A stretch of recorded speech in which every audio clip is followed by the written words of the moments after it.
আসলে যেটা বলার কথা সেটা হচ্ছে এখানে যে আমি সৌভাগ্যবান, অনেক পেইন্টার বন্ধুরা আছে এখানে, কাইজু চৌধুরী আছে, রণবীর আছে, দেবদাস ছিল, মুক্তাদুর রশিদ, আমিনুল ইসলাম।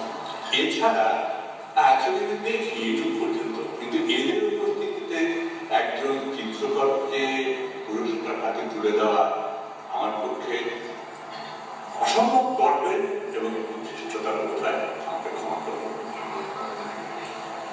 পঞ্চম অ্যাওয়ার্ড উইনার এখানে ইংরেজিতে আমি টাইপ করছি, fifth award winner 2002 Syeda Fouzia Mumtaz. তার শিল্পী জীবন এগিয়ে চলে পূর্ণতির দিকে।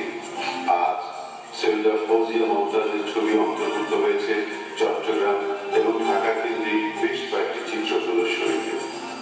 এত বেশি আলাদা লেগেছিল যে আমি নিজেও বিশ্বাস করতে পারছিলাম না যে এই পুরস্কারটা আমি পেয়েছি।